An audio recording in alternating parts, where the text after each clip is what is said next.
శ్రీ మహాగణాధిపతయే నమః. ఐం మహాసరస్వత్యే నమః. శ్రీ లలితాంబికాదేవియే నమః.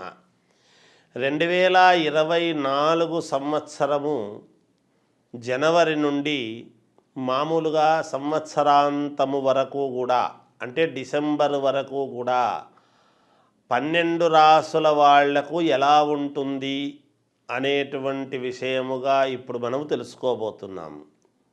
అంటే మామూలుగా ఉగాది పండుగకు కదా చెప్పాలి, పంచాంగ శ్రవణం అనేటువంటిది చెబుతాము. 12 రాసుల వాళ్లకు ఎలా ఉంటుంది, ఏమిటి, వాళ్ళ యొక్క ఆదాయ వ్యయాలు ఏమిటి, రాజపూజ్యత అవమానాలు ఏమిటి, దోష పరిహారాలు ఏమిటి, ఎలా చేసుకుంటే ముందుకు వెళ్ళగలరు, ఏమి పరిహారాలు చేసుకుంటే యోగవంతముగా ఉంటుంది, ఆ సంవత్సరము అనుకూలత ఎవరికి, అనానుకూలత ఎవరికి, ఏ విషయాలలో యోగము ఉంటుంది, ఏ విషయాలలో కొన్ని ఇబ్బందులు ఉన్నాయి అనేటువంటిది కూలంకుశముగా సహజముగా మామూలుగా 2024 ఉగాది పండుగ నాడు తెలుసుకోవటం అనేటువంటిది సాంప్రదాయం మనకు. అయితే మరి ముందుగానే ఎందుకు చెప్తున్నారు అంటే, మరి ఎంతో కొంత రేపు సంవత్సరం ఎలా ఉంటుంది, ఏది ఎన్ని మాట్లాడినా 2024 జనవరి 1 అంటే ఆంగ్ల సంవత్సరమే అయినా కూడా మనమైతే డేట్ వేయడం అనేటువంటిది చేస్తున్నాం కదా. ఆ సూచిస్తున్నప్పుడు శుభసూచకముగా కొంతమందికి చాలా వరకు యోగవంతముగా ఉంది కాబట్టి కొన్ని విషయాలు చెబితే బాగుంటుంది అని అనేటువంటి దాని వలన సూచనప్రాయముగా తెలియచేయటానికి ముందుకు వచ్చాం. ఉగాది పండుగ నాడు ఎలాగో కూలంకుశముగా ఆమూలాగ్రముగా తెలియజేయడం జరుగుతుంది. కానీ అసలు ఓరల్గా ఎలా ఉంటుంది, రేపు సంవత్సరం ఎలా ఉంటుందో ఏమో అనేటువంటి ఆందోళన ఎటువంటిది లేకుండా ఉండటము కోసము ఈ 12 రాసుల వాళ్లకు కూడా ఎలా ఉంటుంది అనేటువంటి విషయముగా కొన్ని విషయాలు మనము చెప్పుకుందాం. అందులో భాగంగా ఇక 12 రాసుల వాళ్లకు ఎలా ఉంటుందో ఇప్పుడు మనము తెలియజేస్తాను, వినండి. మకర రాశి వారికి ఈ 2024 సంవత్సరం అంతా కూడా ఎలా ఉంది అని తెలుసుకుందాం. ఇప్పుడు మనము ఉగాది పండుగకు ఎలాగో పూర్తి వివరాలు తెలియజేయబడతాయి, కానీ మచ్చుకు ఈ కొంచెములో అయినా కొన్ని ఈ సంవత్సరం అంతా ఎలా ఉన్నాయి అని మామూలుగా చెప్పడం అనేటువంటిది జరుగుతుంది గాక. మకర రాశి వాళ్ళు మీరు మంచి పట్టుదల, అనుమానముతో ఉండొద్దండి. అనుమానం అనేటువంటిది కనుక లేకుండా మీరు ఎప్పుడైతే ధైర్యముగా ముందుకు వెళ్ళాలి, చెయ్యాలి అనుకొని ఒక కార్యక్రమము చేస్తారో మీకు అత్యంత అనుకూలముగా ఉన్నది. సమయం అంతా కూడా అనుకూలించే విధముగా ఉన్నప్పుడు మీ ప్రవర్తనను బట్టి మీరు ఆలోచన చేసుకోవాలి, నేనేమి చేస్తే బాగుంటుంది ఏమిటి అనేది. అందువలన 1-2 సార్లు ఆలోచన చేసి అడుగులు ముందుకు వెయ్యండి, మీకు తప్పకుండా విజయం లభిస్తుంది. మనస్సుతో దృఢ సంకల్పముతో ఉండండి, స్థిరాస్తులు మీకు యోగవంతమవుతాయి. ఈ సంవత్సరం ఆఖరిలో మీ ఆస్తి మీకు రావటం, పిత్రార్జితము కానీ మాతృఆర్జితము కానీ మీకు రావడం అనేటువంటిది జరిగి తీరుతుంది గాక తప్పకుండా. ఏది ఏమైనా అత్యంత అనుకూలముగా ఉన్నది ఈ మకర రాశి వాళ్లకు.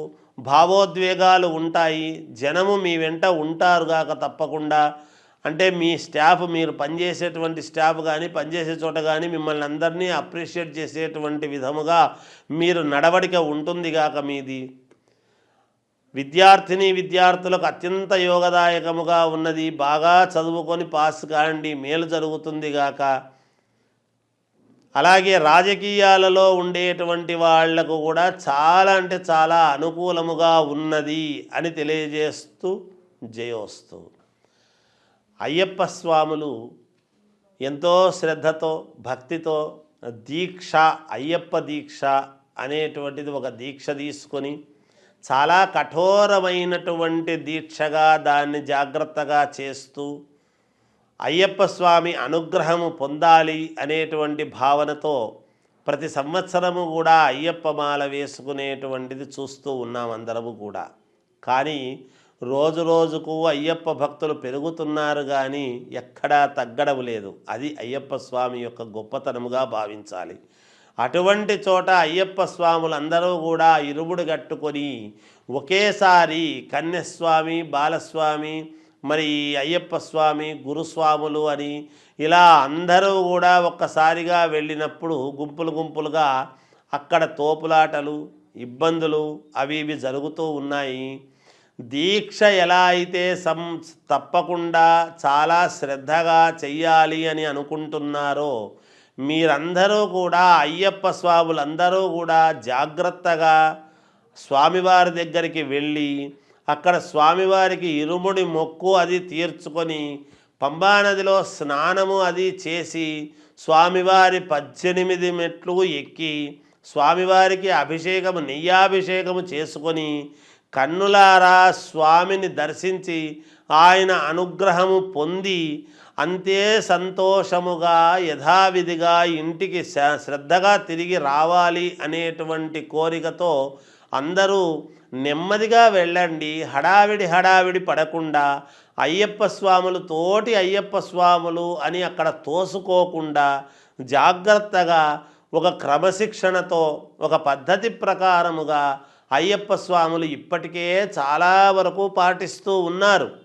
నిజానికి అయ్యప్ప స్వామి దీక్ష మాల వేసుకున్నారు అని అంటేనే ఎలాగైనా సరే స్వామి అనుగ్రహము పొందాలి అనేటువంటి తపనతో మాల వేసుకుంటున్నారు.